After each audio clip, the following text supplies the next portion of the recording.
IPL అనే సాంప్రదాయం తీసుకొచ్చింది మన భారతదేశంలోనే.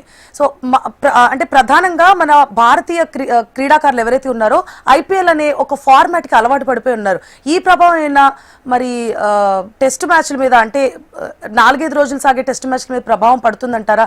ఎందుకంటే ఇందాక మనం అనుకున్నట్లు ఫాస్ట్గా అయిపోయే ఓడిఐ నుంచి ఇంకా అడ్వాన్స్డ్గా ఐపీఎల్కి వెళ్ళిపోయారు. ఐపీఎల్ నుంచి ఒకటేసారి టెస్ట్ సిరీస్కి రావడం అంటే ఆ ప్రభావం పడడం వల్లనే వైట్ వాష్ అయ్యే స్థాయికి పడిపోయిందంటారా? ఉన్నదండి, ఆ ప్రభావం ఖచ్చితంగా ఉంటుంది. ఇవాళ T20లో అంతా హిట్టర్స్ ఉంటారు. టెస్ట్ క్రికెట్కి వచ్చే వరకు పర్ఫెక్ట్ టెక్నిక్ ఉండాలి. కాబట్టి ఇవాళ అందుకే T20లో షైన్ అయినా వెంటనే టెస్ట్ క్రికెట్ల స్థానం ఇవ్వరు. దాంట్లో పర్ఫెక్షన్ రావాలి. వచ్చిన తర్వాత టెస్ట్ క్రికెట్లు, వన్డే క్రికెట్, టెస్ట్ క్రికెట్ మూడిట్లో టెస్ట్ చేసి చూస్తారు. మూడిట్లో షైన్ అయ్యే వాళ్ళు ఎవరో కొద్ది మంది ఉంటారు. కాబట్టి సహజంగానే అందుకే T20 ముగియగానే టెస్ట్ సిరీస్ బెటర్. మధ్యలో 3 days గేమ్స్ పెడతా ఉంటారు. ఎందుకంటే డిఫెన్స్కి అలవాటు పడాలని. ఏ దేశంలో అయినంతే. తర్వాత మన దేశానికి నష్టం కాదు. ఇప్పుడు ఆస్ట్రేలియాలో ఈ T20 లీగ్స్ నడుస్తున్నాయి, ఇంగ్లాండ్లో నడుస్తున్నాయి, పాకిస్తాన్లో కూడా పెట్టారు. చిన్న దేశాల్లో కూడా లీగ్స్ నడుస్తున్నాయి. కాబట్టి అందరూ T20 వాడుతున్నారు. మనం ఐపీఎల్ ముందు తీసుకొచ్చినా అన్ని దేశాల్లో కూడా T20 లీగ్స్ నడుస్తున్నాయి. కాబట్టి అందరు ప్లేయర్లు కూడా ఆడుతూనే ఉన్నారు. కాబట్టి టెస్ట్ క్రికెట్కు ఎక్కువ టెక్నిక్ కావాలి. కానీ ఏదేమైనా మరి గేమ్లో నిలబడాలంటే అన్ని ఆడాల్సిందే, అన్నిట్లో షైన్ కావాల్సిందే. ఒకదాంట్లో షైన్ అయితే ఒకదాంట్లో సెలెక్ట్ చేస్తారు. మనం చూస్తున్నాంగా చాలా మంది టెస్ట్ క్రికెట్ ఆడిన వాళ్ళని వన్డేకి చేయరు, వన్డేలో ఆడిన వాళ్ళని T20కి చేయరు. కాబట్టి వాళ్ళ గేమ్స్ యొక్క పర్ఫార్మెన్స్, తర్వాత వాళ్ళ టెక్నిక్, ఇటువంటివన్నీ మనం చూస్తుంటాం. కాబట్టి రిస్ట్, తర్వాత షోల్డర్, ఇవి కూడా చాలా ప్రముఖ పాత్ర వహిస్తాయి ఫోర్స్, తర్వాత సిక్సెస్ కొట్టడంలో. కాబట్టి సహజంగానే ఎవరైతే న్యాచురల్ టాలెంట్ ఉంటుందో వాళ్ళని దాని దగ్గర టీంలో సెలెక్ట్ చేస్తున్నారు. కొంతమంది మాత్రం ఇప్పుడు విరాట్ కోహ్లీ ఉండి 3 ఆడాడు, కొన్నాళ్ళు రోహిత్ శర్మ 2 ఆడారు, టెస్ట్ క్రికెట్లో ఆడారు. ఆ తర్వాత టెస్ట్లో బాగా షైన్ అవుతుంటే వన్డే క్రికెట్లో టెస్ట్లో అవకాశం ఇచ్చారు. అట్లాగే మనకు ఆల్రౌండర్స్ ఉన్నారు. ఆల్రౌండర్స్లో కొంతమందికి 2 ఇస్తున్నారు. అది వాళ్ళ యొక్క పర్ఫార్మెన్స్ని బట్టి, వాళ్ళ న్యాచురల్ టెక్నిక్ని బట్టి, తర్వాత నేర్చుకున్న టెక్నిక్ని బట్టి కూడా డిఫరెంట్ టీమ్స్లో సెలెక్ట్ చేస్తున్నారు. కాబట్టి ఏదేమైనా ఇవాళ ఎక్కువ మరి వాళ్ళకు డబ్బు రూపంలో కానీ ఇతరత్ర చూస్తే స్టామినా తక్కువనా కానీ T20లో ఆడుతున్నారు. ఎందుకంటే టెస్ట్ క్రికెట్లో అంత స్టామినా అవసరం లేదు T20లో. కాబట్టి ఆ విధమైనటువంటి డిఫరెన్స్ ఉంటుంది. తర్వాత న్యాచురల్ స్ట్రైకర్స్ని T20లో వన్డే క్రికెట్లో సెలెక్ట్ చేస్తారు, టెస్ట్ క్రికెట్లో తక్కువ సెలెక్ట్ చేస్తారు. తర్వాత మంచి డిఫెన్స్ ఉన్నటువంటి వాళ్ళని ముందు టెస్ట్ క్రికెట్లో అవకాశం ఇస్తారు. ఆ తర్వాతనే వన్డే. ఇంత పెద్ద రాహుల్ ద్రావిడ్ కూడా టెస్ట్ క్రికెట్ బ్రహ్మాండంగా ఆడుతుంటే అప్పుడు ఇచ్చారు వన్డే క్రికెట్లో. ఫస్ట్ వన్డే క్రికెట్లో అవకాశం ఇవ్వలేదు.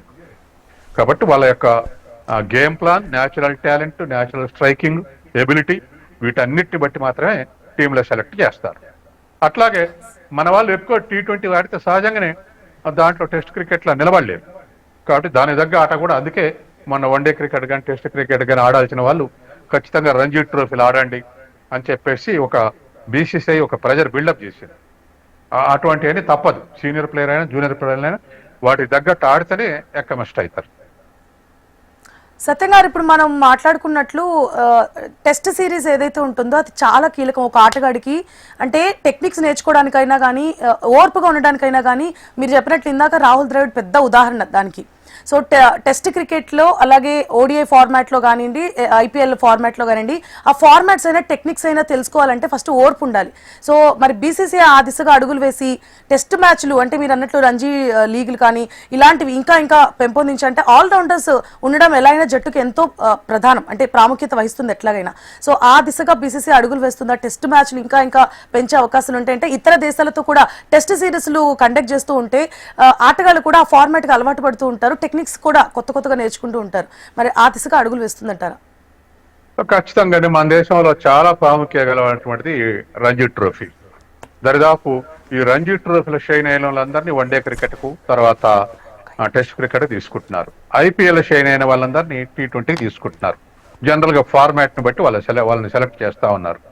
అన్ని ఫార్మాట్లు సెలెక్ట్ షైన్ అయ్యేటువంటి వాళ్ళు కూడా ఒక 10-20% ఉంటారు. వాళ్ళకి అన్నిట్లు ఇస్తారు. కాబట్టి మన దగ్గర రంజీ ట్రోఫీ అనేది చాలా స్ట్రాంగ్ ఫార్మాట్ మనకు కావాల్సినటువంటి ప్రొడక్ట్స్ ని తయారు చేయడానికి. అట్లాగే వన్డే క్రికెట్ అయితే ఇదివరకు దిలీప్ ట్రోఫీ, ఇరానీ ట్రోఫీ ఇటువంటివన్నీ ఉన్నాయి ఆల్రెడీ. తర్వాత ఇప్పుడు ఐపీఎల్ రావడంతో T20 కావాల్సినటువంటి వాళ్ళు సమ్ ఎక్స్టెంట్ టు 120 ఇది వన్డే క్రికెట్ కావాల్సినటువంటి వాళ్ళు మనకు అది ఉపయోగపడుతున్నారు. కాబట్టి అది ప్రైవేట్ లీగ్ అని అనుకున్నప్పటికీ మనకు బీసీసీఐ మానిటరింగ్ లో నడుస్తుంది కాబట్టి దాన్ని కూడా కన్సిడర్ చేసుకొని ఇప్పుడు ఐపీఎల్ షైన్ అయితే వెంటనే T20కి సెలెక్ట్ చేస్తున్నారు. కాబట్టి మనకున్న ఫార్మాట్స్ పర్వాలేదు. ఇదివరకు మనకు ఆ ఫార్మాట్ లేదనికండి ఏ దేశంలో వీక్ అవుతాం. ఎందుకంటే 1975లో ఆస్ట్రేలియన్ ఇండస్ట్రియలిస్టు ప్యాకర్ సిరీస్ పెట్టాడు. ఆ ప్యాకర్ సిరీస్ లో వన్డే క్రికెట్ తెచ్చాడు ఆయన. ఆ వన్డే క్రికెట్ ఆడినటువంటి ఎక్స్పీరియన్స్ మన ఇండియన్ టీంకు లేదు. ప్యాకర్ సిరీస్ లో మన వాళ్ళు చేరలేదు. మిగతా దేశాల నుంచి టాప్ ప్లేయర్స్ అంతా చేరారు ప్యాకర్ సిరీస్ లో. అప్పుడు మనం డిసడ్వాంటేజ్ ఉంటుంది వరల్డ్ కప్ లో కానీ టెస్ట్ క్రికెట్ లో కానీ వీటిలో వన్డే క్రికెట్ లో. కానీ మనం కూడా నేర్చుకున్న తర్వాత మనం కూడా దానికి ప్రాముఖ్యత మొదలుపెట్టిన తర్వాత ఇంప్రూవ్ అయ్యాం.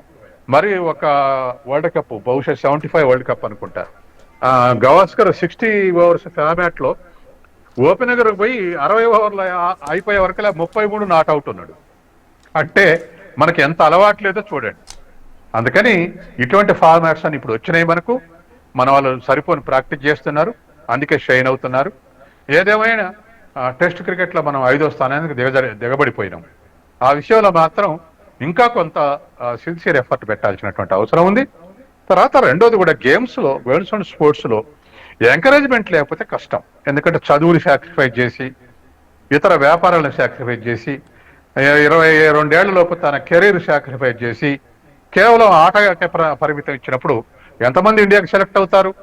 కాబట్టి ఇండియన్ సెలెక్టర్స్కి ఎట్లయితే ఇండియాకి ఆడినటువంటి వారికి ఎటువంటి అయితే ప్రోత్సాహకాలు లభిస్తున్నాయో అట్లే స్టేట్ లెవెల్లా, అట్లే రంజీ లెవెల్లా, అట్లే యూనివర్సిటీ లెవెల్లా ఇట్లా అయితే గతంలో గేమ్స్ అండ్ స్పోర్ట్స్ కు ఉద్యోగాల్లో మంచి రిజర్వేషన్ ఇచ్చేవాళ్ళు. ఈ మధ్య రోజు తగ్గిపోతూ వచ్చింది. మళ్ళీ ఇప్పుడు పెంచాలంటే ఆలోచనలు ఉన్నారు. కాబట్టి ఒక జీవితాంతం ఒక ప్లేయర్ ప్రాక్టీస్ చేస్తే స్టేట్కే సెలెక్ట్ కావచ్చు. ఇండియాకు సెలెక్ట్ కాలేదు కాబట్టి ఆయనకు 0 ఇన్కమ్ ఉంటే ఎట్లా బతుకుతాడు? ఇట్లా 0 ఉంటుందని మిగతా వాళ్ళందరూ చేస్తే మిగతా వాళ్ళందరూ ఎట్లా వస్తారు గేమ్స్ లోకి? కాబట్టి ఇప్పుడు గతంలో ఈస్ట్ జర్మనీలో కానీ సోవియట్ యూనియన్లో కానీ ప్రస్తుతం చైనాలో కానీ అటువంటి ప్రోత్సాహకాలు ఉన్నాయి. క్రికెటర్లకు కూడా అటువంటి ప్రోత్సాహకాలు షైన్ అయిన తర్వాత వస్తున్నాయి. ఇప్పుడు ఐపీఎల్ షైన్ అయిన తర్వాత వస్తున్నాయి. కాబట్టి ఏదేమైనా గవర్నమెంట్ కూడా ఒక స్ట్రక్చర్ ఏర్పాటు చేసి గేమ్స్ ఓల్డ్ టైం గేమ్స్కి వచ్చే వాళ్ళకు ఖచ్చితంగా ఏ స్థాయిలో ఉన్నా ఆ స్థాయి దగ్గర పర్ఫార్మెన్స్ ఉంటుంది, ఆ స్థాయి దగ్గర బెనిఫిట్స్ ఇవ్వటం అవసరం. అప్పుడు మాత్రమే ప్లేయర్స్ షైన్ అయ్యేటటువంటి అవకాశం ఉంది.